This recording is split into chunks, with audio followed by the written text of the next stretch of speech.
Hello. Welcome back to another Ageless Energy show. Today we are talking about, well, you know what? Today's going to be open Q&A. Those of you that are those of you that are listening live, if you're watching the replay or listening to the replay, you can ask questions as well if you're listening on our Facebook page.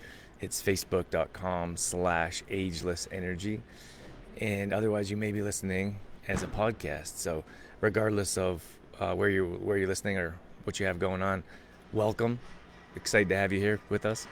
And we are going to be talking about a couple skills, I think. Morning, Joy. I want to talk about the skill of patience, and then I also want to talk about the skill of communication, which I think go hand in hand, but we'll see. At any rate, if you're not sure who I am, my name is Drew Tadia, founder and CEO of True Form Life. For the past 20 years, I've been working with women to help them increase energy, burn body fat, and balance hormones. So if that's you, you are in the right place. Let me see if we have any questions. Getting double voices. Oh, sorry to hear that, Sharon. I wish, is anyone else getting double voices? Wish I could help with that. Not sure on the tech end what we can do, but that's better. I didn't do anything, but happy to hear that's better. You know what's interesting is we have at least at the time of this recording, we have a toddler, and he doesn't particularly like to listen. Is that normal, or is that just our toddler?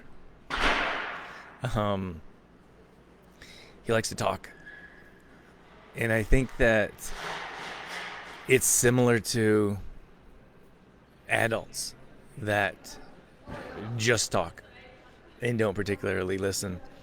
And that's not like, I don't say that to try to hurt anyone's feelings or disrespect anyone. It's just more of a general statement of most people talk and few people listen. So I'm reading this book called Super Communicators, and it's pretty fantastic. But I feel like it's more about listening than talking, which may or may not be beneficial. But a lot of times I feel like we just talk and don't really say a whole lot of substance.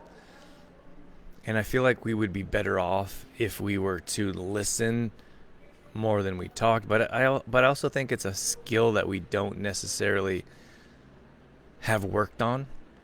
Have you ever been around a conversation where two people are talking at each other and neither is listening, and they're both talking about something different? Do you guys know what I'm talking about? Let me know in the comments. It's like two people just want to be heard, and it's not really a conversation, it's just talking. And this thing is, it sounds funny being in this position of whether that's coaching or training or talking myself, but I've never really been a talker. I've always been more so quietly listening. And you can learn so much from people if you would just listen. And I feel like most people don't. They're too busy talking. And I think that goes back to our toddler, who we actually tell him, listen, not listen in the regards of listen. We say, Mommy and Daddy are talking. When it's your turn, you get to talk. And he just doesn't have any concept of that. Like, what do you mean? I just want to talk. I just want to get my point across. And I feel like we as adults are like that. Like, everyone wants to be heard. Everyone wants to be share their perspective, I think, in most cases. But it makes it really difficult to have a proper conversation or proper communication if everyone just wants to be heard and not necessarily want to be listened to, or not necessarily want to listen. So this goes back to a skill, and I really do think it's a skill to learn how to listen. I wasn't a good listener until I had a radio show. Excuse me. So I've been hosting a radio show for over 10 years, but before that time, or earlier on, I would get a little bit agitated when I'd have someone on and all they did was talk, because I didn't necessarily know how to control a conversation or change the subject or politely interrupt. Those are all skills I've learned over the years, but I think we have over 600 shows now. So I probably have over 400 interviews. And at the same time, let's say, for example, like one of our clients or members, they might have one call with me in a day. And maybe that's not fair. They probably talk to coworkers, or they're in a business meeting, for example. But I just feel like I have a little bit of advantage working on this skill because of the position that I'm in. So I might have 5 or 6 calls a day, and most of those calls are listening and offering solutions. So I guess what my point is, it takes time to learn how to communicate properly. But at any rate, I wanted to mention this book because, again, it's called Super Communicators. I'm not affiliated to it, I'm not selling it. I just think it's so important for us to be better communicators in this world. That's why I really dislike the thumbs up response. Like, it really bothers me on a deep level. Not just because I think it's inconsiderate, but I think because of what we choose to participate in this world. Like, we choose to participate in all kinds of crazy stuff, and some of you have read or heard my thoughts about whether that's tariffs or political agendas, or participating or jumping in on like angry mob stuff just because everyone else is. Like, it's not really my thing. But at the same time, it's really difficult to particularly listen and understand what's happening if all we're doing is finding ways to reduce communication. Like, let's say, for example, someone will ask me a question. This is in the DMs. This is direct message or private message. Sometimes someone says, "What does DM mean?" So hopefully that's helpful. And they'll say, "Hey, can you tell me about sleep?" Or my metabolism is off. And I'll write like, I'll write like 3 paragraphs. And the alternative for me could have been, here's a link to a video. Watch this. But I don't think that's a proper way to communicate. And I don't think that person particularly is looking forward to just a link sent to them. They're asking me a question. So I'll answer in maybe a few paragraphs. I like to ask questions so you can have a better idea of what's going on. So I ask some questions, and I try to offer some advice. And sometimes that's 2, 3, 4 paragraphs, depending on how in depth I would like to get at that point. And then I'll get a response with a thumbs up. And like, the thumbs up to me is like, it just feels inconsiderate because I put the time and effort to respond to someone, and I feel like the other side doesn't have common courtesy enough to be like, to even type. Like, they don't even want to say thank you or continue the conversation. It's just like, really busy right now, got to keep moving, thanks for the thumbs up, and I'm off. So, but that's just a pet peeve of mine. That doesn't mean anything to anyone. My point is that we participate in lack of communication. So it's, instead, like, it used to be a phone call, right? We used to be better at communication because we could actually talk on a phone. And now we don't talk on a phone anymore. We used to send emails. So longer form emails. So that was still a better form of communication. And now we've moved to text messages, which I would say is a little less of a proper communication because they're usually shorter. But then even you have your like your DMs in social media, which in my experience is even shorter, from a thumbs up to one word to one line.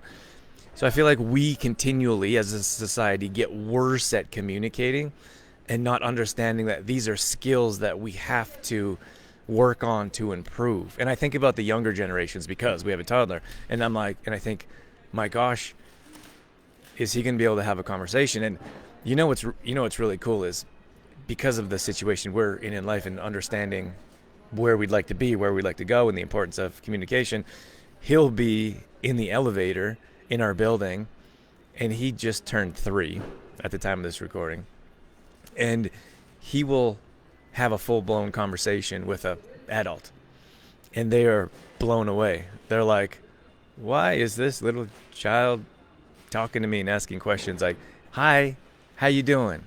What's your name? What's your favorite color? What's your dog's name? I just think it's like, and then he'll respond. We'll help him. Like, how are you doing? And we'll tell him like, good, thanks. How are you?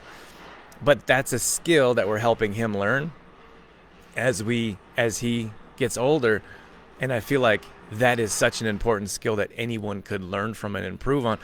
Like for example, if you're not particularly listening, or if you've never learned how to listen, you could be having a conversation with someone and have no idea what they're talking about.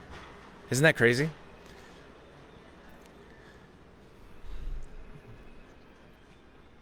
Thanks, Jardine. I am feeling better.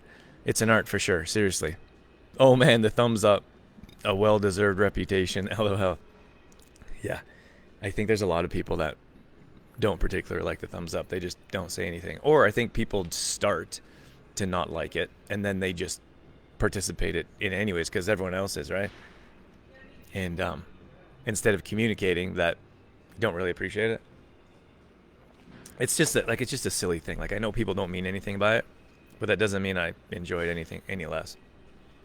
So that's one skill I wanted to mention in particular, is the skill of listening, and like you have to actually put in effort to be able to become a better listener and then a better communicator. I don't think you can be a better communicator if you're too busy talking, like always talking and never listening.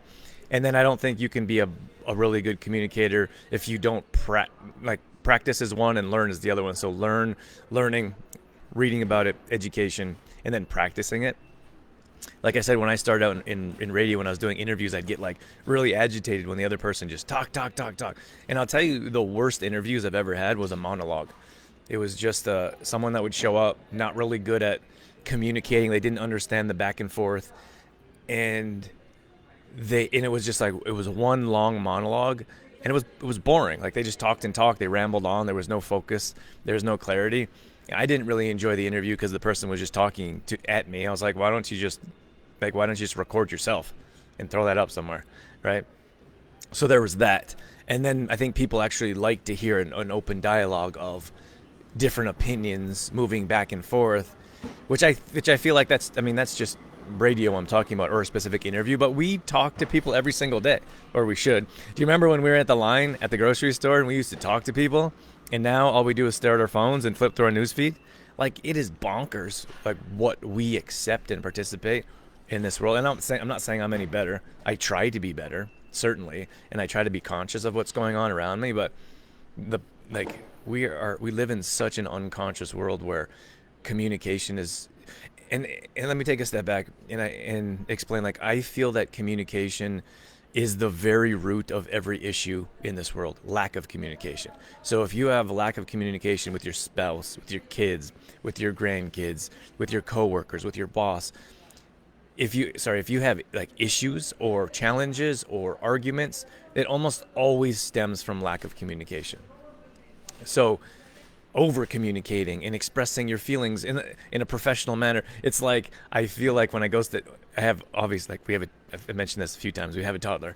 So there's so many similarities I see with a 3-year-old, or from 2 to 3 that I see with adults. Like, sometimes, for example, adults don't know how to properly like express their feelings. They just blow up, and it's like, bam, here it is, all in your face.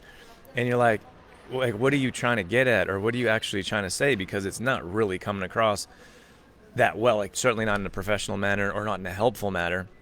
But that's people that just want to be heard, right? But then you have a toddler that doesn't know how to control their emotions, and they're just like spewing words and emotions and tears and laughing and crying, and it's all bunched together. And I feel like that isn't much different than adults. We're just older and look different, and we're usually much bigger. The other one I wanted to touch on was, if you guys have any questions or comments, those that are watching live, just drop them below. I know this is a different type of topic. This is usually something I would probably only talk about with our MAP members, our one-on-one clients, because this is a little bit deeper. I would say deeper training or deeper thoughts that I'm not sure everyone in the public would would enjoy. Let me know in the comments if this is a topic that's interesting to you. I suppose you'd jump off if you weren't. The last one what I wanted to mention was I completely lost my train of thought. It was the skill of patience. So I did mention this. I did a short video for our members in our private portal, and it was about patience and the skill of patience. And again, I just like communication. I think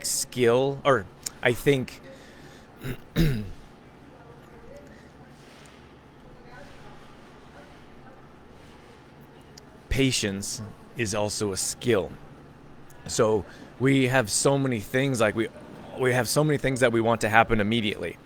And when they don't happen immediately, we get frustrated and maybe we throw tantrums, or we don't necessarily know how to voice our opinion, or we just don't know what to do while we're waiting. And I'll tell you, most of you understand this is a health show, so I relate everything to health in some way. So let's say, for example, you're looking to lose weight. While you're taking the steps for that to happen, there needs to be some exercise. There needs to be some patience exercised, right? The problem is that we lack the skill of patience, which is why so many people are not able to stick to a program. So you could jump on a program for 21 days, and whether you see results or not, most people jump off because if they see results, it's not enough results. If they don't see the result, or if it is results, it didn't come quick enough, right? So those are both two skills we're lacking, or those actions show the skill we're lacking in patience. It's the same thing as, that's why I don't like the 21 days. I don't even like the 90 days. So you jump on a program for 90 days and you don't see the results you're looking for. You don't know what to do. Because not understanding that in most cases 90 days isn't enough time for you to get to where you're going, is enough time for you to get to where you want to go. But without the skill of patience, you jump off and you find something else to do, and you have to start all over again. Just think about that for example. So let's say hypothetically you join a program for 90 days and you need time for your digestion to reset, probably need time for your metabolism to reset. You need some time to understand the systems and the training that program is offering. So you need time to settle in to a program, to start to give yourself time to get good at the tasks that they're asking. And 90 days is far too short. So we used to have a program that was 90 days, and what we would see is people would see results early on, then they'd start to settle in, and then closer to that 90-day mark, they would start to see even more results. And then mentally, they'd had already checked out because they lacked the patience skill, and they would jump off and stop doing all the things that brought them to that short-term success, and they would say, oh, I'll just figure it out on my own. And then they would lose all the results that they gained without that patience skill. It's so difficult to understand that it takes time for you to get good at anything that you're hoping for. That could be meal prepping, that could be exercise, that could be mindset training that you're lacking. So there's a lot of things in this regard that need to be addressed when it comes to patience in particular. But I see that so often, and that's a struggle that I'm going through right now, of understanding what to do while you're being patient, and understanding, like, honing that skill of patience and maybe acceptance and deep breathing. So I'll just tell you briefly real quick. We had one new product that was supposed to come out December, January, almost 3 months ago. It's supposed to come out 3 months ago. There's always delays. Manufacturers are terrible to work with. In another life, maybe I'll be a manufacturer. That doesn't suck. They're really hard to deal with, and this is a constant struggle that we go through as a company that works with manufacturers to produce our own products, which is why it's so much easier just to sell someone else's product. Not something I want to do. So they were supposed to have a product ready for me 3 months ago. Still not here. I think it's going to be here in 2 or 3 weeks, but there's delays. So that's one thing that's really bugging me. We have our maca in new bags coming straight from the manufacturer, new labels. They look very clean and professional, and I'm very excited about that. But it took them time to produce and label and package, and they're not here. And I'm like, come on, let's go. So we have another product that's a different product. That's a surprise. I'll just save it. So I'm waiting for that. We are also, while I was waiting for that one product, I was so impatient. I was like, I need to launch a product. So I contacted another manufacturer, and we worked out another product that I'm very excited about, because I was like, well, they may keep delaying that. So I said, I'm going to order from a different manufacturer. So, but I feel like these could sound like impatience, but you have to figure out what you're doing while you're waiting.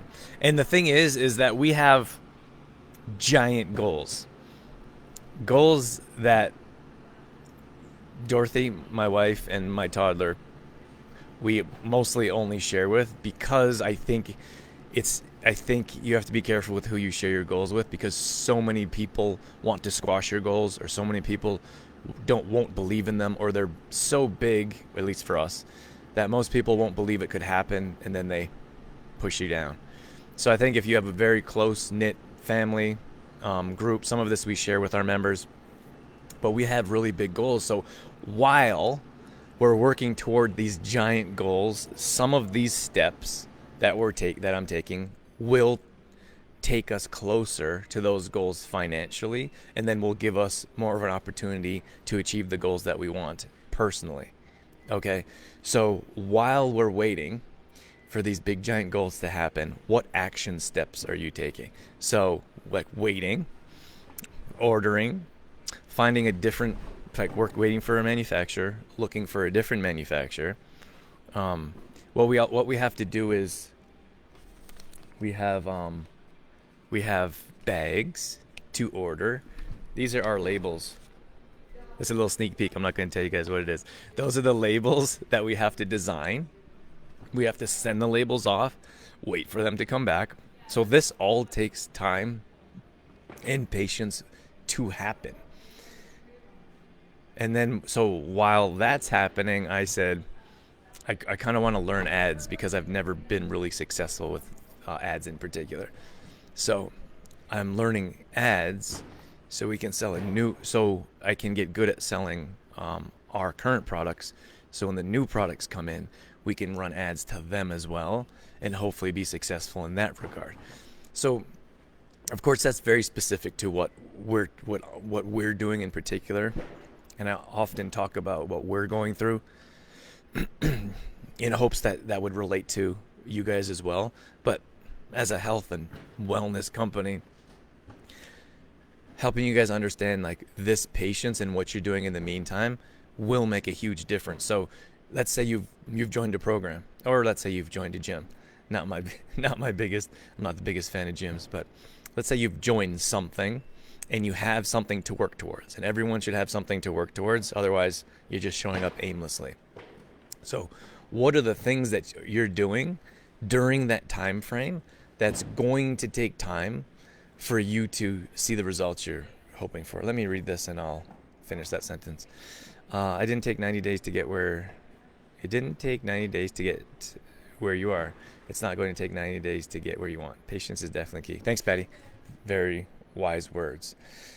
So you have to decide what it is that you're doing while you're being patient, right? So what are the action steps that you're taking? So for example, it could be, instead of focusing on the scale, it could be focusing on the number of workouts that you're doing. For example, if you want to run a marathon and you're just starting out, maybe you focus on doing one run a month. So I'm going to start off by doing a 5K this month. Next month, I'm going to do another 5K. The month after, I'm going to train for a 10K. So these little moments of focus will help you avoid just staring. It's the same thing like when we talk to our members and we say, Okay, you've seen it. So here, this is what happens to our members all the time, is that they lose a bunch of weight, and then they don't want to they don't want to buy any new clothes because they're not done yet, and they're going to lose more weight. So they don't want those new clothes not to fit because they're too expensive. I'm using air quotes because I don't believe that's necessarily true. I think that we don't believe we're worth buying the new clothes, which is a form of self-sabotage and doesn't take us closer to the goals that we want to get to, right? It doesn't transform us into the person that we want to be, right? And to go from someone that wants to be 25 to 50 pounds difference, that's a very different person. You need to have different thoughts, different words, different actions. If you want it to stick, you hang out with different people. You go to different events on the weekend instead of laying around drinking beer, watching the football game. Maybe you're going to a race and volunteering or run walking. That's a different lifestyle, which is why we see so many people full on self-sabotage. They see a bunch of results, new energy, no more appointments, less medication, and then they're like, I am not ready for this person. That's part of our job, to help mentally train as we work through the program. But a lot of people freak out, like, oh my gosh, and they rush back to the person they were because they're not ready to be the person they want to be mentally, right? So understand that these small steps, while you're being patient, will take up some of your space, so you can understand, like, I'm going to be patient, I'm going to wait, I'm going to take deep breaths, I'm going to allow these results to come in, and while that's happening, my focus is going to be elsewhere, with a vision of whether that's setting a goal of, like, a mini monthly goal of, I need 4 meal preps in this month, I need however many workouts, 15 workouts this week. And then after you hit those goals, you celebrate them. It's so important to celebrate milestones with achievements, with something that you look forward to. Now, I would probably suggest staying away from food, because our whole world is based around, like, every celebration, every birthday, every holiday is all food. So for your rewards, I would suggest something else. I'll tell you this real quick, and then I'll let you go. I'm gonna jump off in just a few minutes. But I have a Spartan coming up here in a couple weeks. Another one, it's a big one, 21K, 30 obstacles. This will only be my second one. I usually do shorter distances, like 5, maybe 10Ks. So this is a big stretch for me, mentally, physically, emotionally. Last time, so one of our members said, well, what are you going to do after you finish your Spartan? And I haven't really thought about it, because to me, the Spartan is the reward. I know it sounds crazy, but I spent all this time training and, like, running. I've probably run more in the last year and a half than I have in my whole life, long distance wise. I used to run short distance as an athlete, but at any rate, every run is in prep. Every workout is in prep for that one goal. So when I get to run that Spartan, I actually feel like that is the reward. So that is one.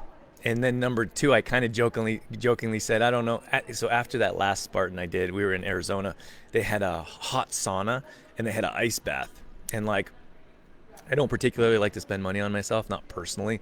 Maybe that has to do with self-worth. It's probably closer connected to, I spent many years, like, as an entrepreneur, having no money, not knowing if I could pay my bills. So I never like to spend money unless it's on the business and I'm going to get a return out of it. So, excuse me, that's a completely different side note. But there was a sauna there and an ice bath. So I treated myself, and this is something I wouldn't normally pay for. I treated myself to a sauna and an ice bath after that Spartan. So we were kind of joking, and I said, I don't know, I'll probably do an ice bath. And I just thought that it was a joke, but it's true. Like, it's real. Like, I actually enjoy ice baths, and it's actually nice to reward your body, because it reduces inflammation, and it helps with sore muscles and lactic acid, like, tons of health benefits, right? So instead of being like, a lot of times people finish a half marathon or a marathon or a Spartan, and they're like, let's go drink beers and eat pizza. Like, that's fine. I honestly don't have any judgment for that. That's just not for me. That's not what I want to do. I would rather drink a bunch of water, take a bunch of greens, sit in an ice bath, and then hang out with my family. Like, but that's just me, right? Okay. Just wrapping things up. Sam says, "Wow, never thought of that before. Makes sense. Awesome. Very nice to hear. It's always nice to hear feedback what with what I'm saying and sharing and hopefully teaching. Sometimes it's difficult to sit here staring at a blank screen, and it's a complete. I think it's a completely different skill because imagine not talking to someone, like not a human. I'm talking to cameras and robots. Anyways, that's probably more along the lines of the direction we're going. Just talking to our robots at home. Veronica says, awesome. You'll appreciate it. I certainly will. All right, everyone. Thank you so much for joining live. I'm going to jump off.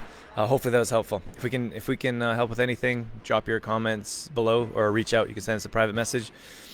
Trueformlife.com is our website where we have our products and services if that's of interest or helpful to anyone.